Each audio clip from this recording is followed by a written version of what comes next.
They say if you stay here long enough, the whole world will pass you by. Some come to see the sights, some to get a job, some to find love, some to make a fortune. And a few of them are even lucky. There was once a man called John Chapman. He lived about 100 miles north of London, a little village called Swaffham, in a tumble-down cottage underneath an old oak tree. He was a straightforward man, hard-working. He was a pedlar, travelling salesman, although in those days you had to travel by foot. But one night he had an extraordinary dream. He heard a voice calling his name. John Chapman, John Chapman, get up off your back, man, and pick up your pack.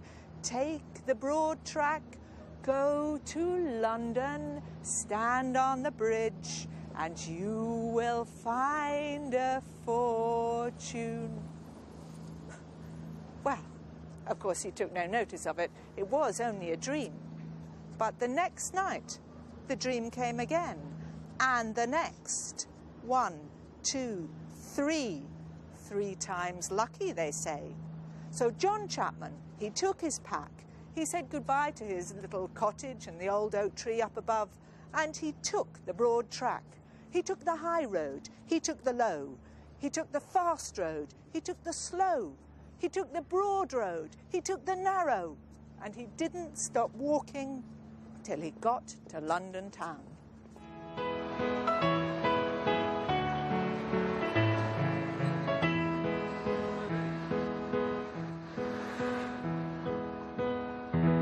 So, John Chapman, he found his way to the bridge and he settled down to wait for his fortune and to watch the passers-by. The whole world seemed to be there. There were people, animals, horses, coaches, carts, carriages, people buying, people selling, people walking up and down, shouting, laughing. And John, he stood and he waited.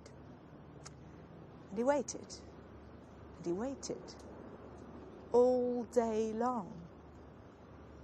And the next day, he waited, and he waited, and he waited all day long. And the third day, he waited and waited and waited, and nothing happened. Nobody stopped, nobody looked at him, and absolutely nobody came and gave him a fortune. At the end of 3 days, he was cold, he was tired, and he was very disappointed. Well, maybe he shouldn't have thought about a dream. Maybe he shouldn't have followed a dream. He was just about to go when a barrow boy called to him. "Oi," he said, "you, I've been watching you. You've been standing there for 3 days. You're not buying, you're not selling, you're just waiting. What you up to?" So John Chapman, feeling a bit of a fool, told him all about his dream. Laugh.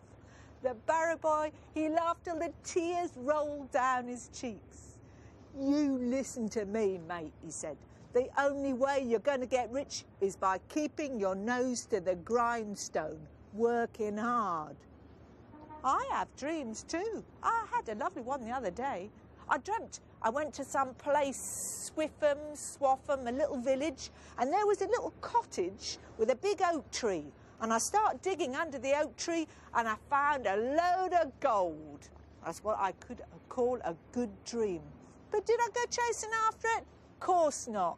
You listen to me, mate. You remember my words. "Thank you. Thank you," said John Chapman. "I will remember your words." And off he went back home.